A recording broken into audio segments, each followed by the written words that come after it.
Bueno, vamos con la lección 2, que se titula Niveles de las pruebas.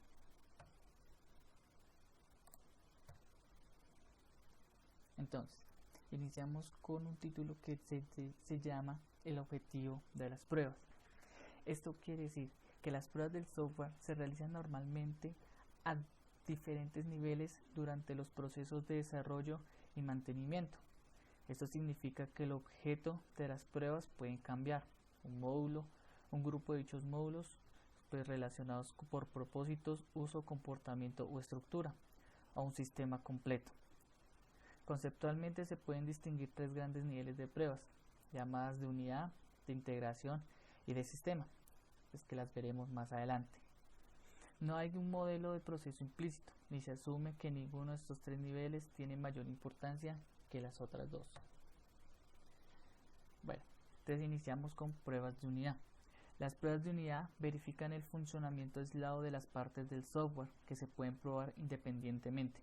Dependiendo del contexto, estas partes podrían ser subprogramas individuales o un componente más grande formado por unidades muy relacionadas.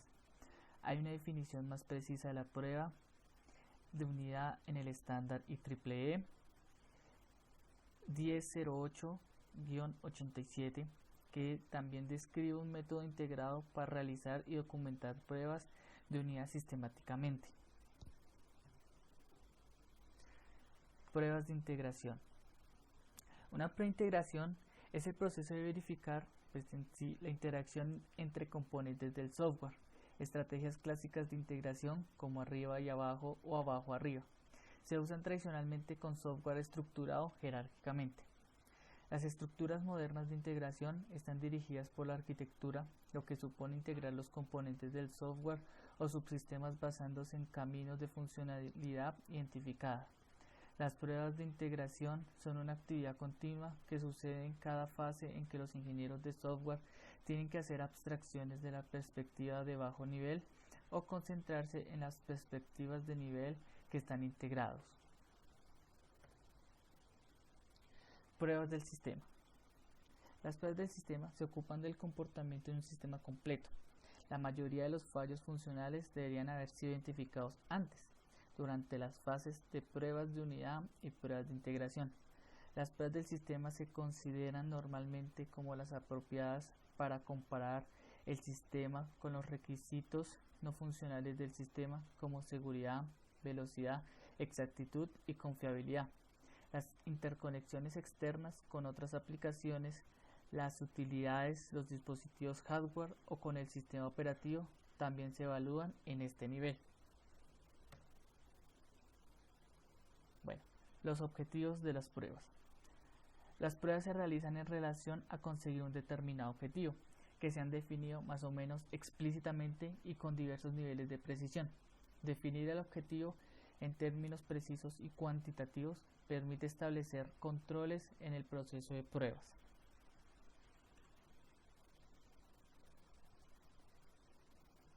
Pruebas de aceptación o clasificación. Las pruebas de aceptación comparan el comportamiento del sistema con los requisitos del cliente, sea cual sea la forma en que estos se hayan expresado. El cliente realiza o especifica tareas típicas para comprobar que se satisfacen sus requisitos o que la organización los ha identificado para el mercado al que se destina el software. Pruebas de instalación.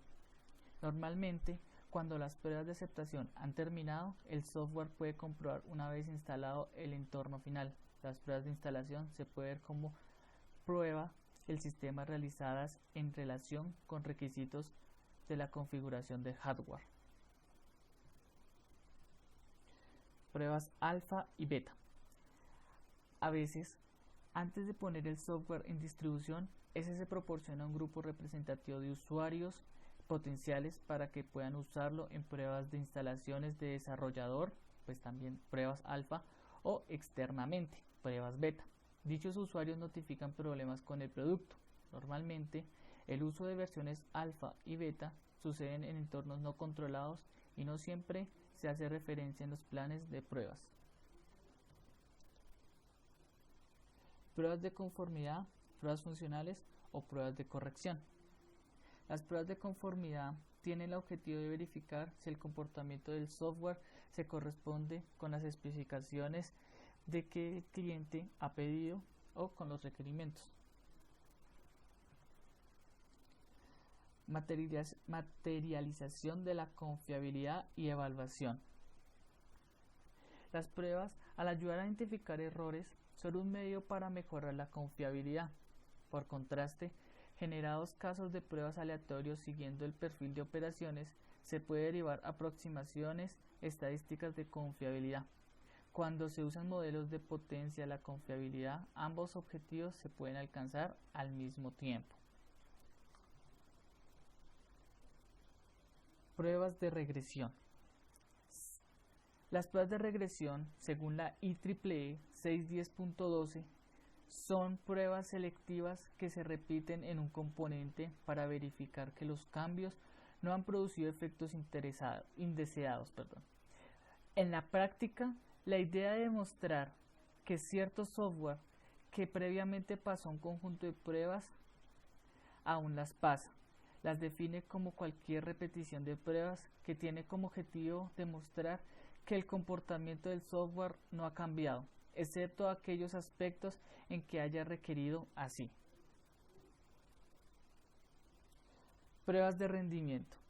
Estas pruebas tienen el objetivo de verificar que el software alcanza los requerimientos de rendimiento especificados, particularmente con la capacidad y el tiempo de respuesta. Un tipo particular de pruebas de rendimiento son las pruebas de volumen, en los que las limitaciones internas del programa o sistema se ponen en prueba. Las pruebas de desgaste. Las pruebas de desgaste hacen funcionar el software a la máxima capacidad para que fue diseñado y por encima de ella. O sea, el software va a hacerse hasta donde pueda, hasta donde está diseñado o hasta aún más, para donde puede llegar a este más. Pruebas de continuidad. Un grupo de pruebas se ejecuta en dos versiones diferentes de un producto de software y los resultados se comparan para mirar la continuidad del software, si es viable o no. Pruebas de recuperación.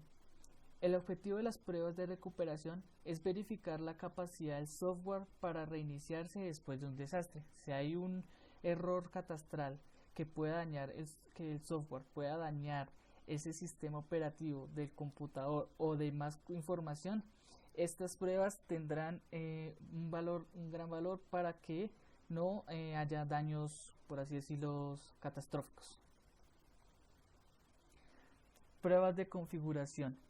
En los casos en los que el software se construye para dar servicio a distintos usuarios, las pruebas de configuración analizan el software en diferentes configuraciones especificadas. Pruebas de facilidad de uso. Este proceso evalúa lo fácil que le resulta usar y aprender a usar el software al usuario, incluyendo la documentación, la efectividad de las funciones del software para soportar las tareas de usuario y finalmente la habilidad de recuperarse de errores provocados por el usuario. Desarrollo dirigido por pruebas. El desarrollo dirigido por pruebas no es una técnica en sí misma, pero proporciona el uso de pruebas como una parte subordinada al documento de especificación de requisitos en vez de una comprobación independiente de que el software implementa dichos requerimientos correctamente. Bueno, eso es todo por la lección número 2, que son los niveles de las pruebas del software. Espero que haya quedado totalmente claro. El documento estará en la lección para que puedan repasarlo. Gracias.